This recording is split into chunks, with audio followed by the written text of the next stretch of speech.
नेपाल में पिछले कुछ हफ्तों से चल रहे राजनीतिक उथल-पुथल और जेनजी आंदोलन के दबाव के बीच आखिरकार देश की बागडोर एक नए नेतृत्व के हाथों में आ गई है। केपी ओली शर्मा के इस्तीफे और संसद के भंग होने के बाद शनिवार रात 8:45 पर आयोजित शपथ ग्रहण समारोह में नेपाल की पूर्व मुख्य न्यायाधीश सुशीला कार्की ने अंतरिम प्रधानमंत्री पद की शपथ ली है।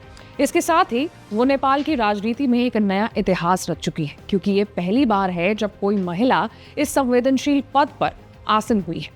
राजनीतिक दलों के बीच पहले ही इस नाम पर सहमति बन चुकी थी। राष्ट्रपति रामचंद्र ने संसद को भंग करने का प्रस्ताव स्वीकार कर लिया है, जिसके बाद कार्की के नेतृत्व में अंतरिम सरकार का रास्ता साफ हुआ। काठमांडू के मेयर और जेनजी आंदोलन के प्रमुख चेहरा बालेन शाह के समर्थकों ने भी इस घटनाक्रम की पुष्टि की है और इसे आंदोलन की एक बड़ी जीत करार दिया है।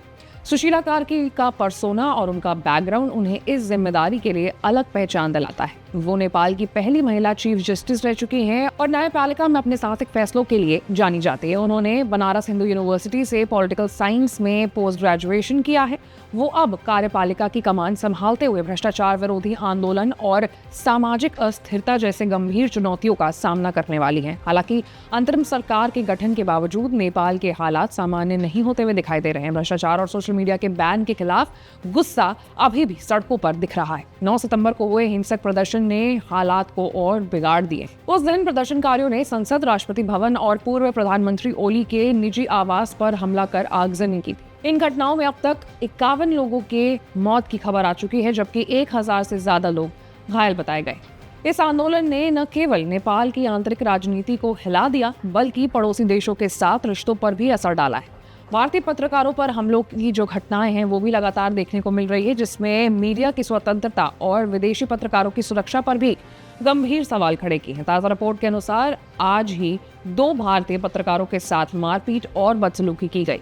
इससे नेपाल की छवि अंतर्राष्ट्रीय स्तर पर भी प्रभावित हो रही है। जेनजी आंदोलन की सबसे बड़ी मांग संसद भंग करने और नए संविधान संशोधन की रही है। राष्ट्रपति द्वारा संसद भंग किए जाने से ये मांग पूरी होती दिख रही है, लेकिन राजनीतिक अस्थिरता और हिंसा की घटनाएं अभी भी रुकने का नाम नहीं ले रही। इस पर नियंत्रण पाने और लोकतांत्रिक व्यवस्था को स्थिर करने अंतरिम प्रधानमंत्री कार्की के लिए एक बहुत बड़ी चुनौती होने वाली है। कुल मिलाकर के नेपाल इस समय एक ऐतिहासिक और संवेदनशील दौर से गुजर रहा है। सुशीला कार्की के नेतृत्व में अंतरिम सरकार से लोगों को नई उम्मीदें जुड़ी हैं। हालांकि आने वाले समय में ये देखना अहम होगा कि वो जनता की अपेक्षाओं पर कितनी खरी उतर पाती हैं और क्या वो नेपाल को अशांति से बाहर निकालने में सफल हो पाएंगी या नहीं। अब इस पूरे मामले पर जो भी अपडेट आएगा उससे अपडेटेड रहने के लिए आपको हमारे चैनल को लाइक, सब्सक्राइब और शेयर करना होगा। मैं थी आपके साथ आशीष सिंह आनंद।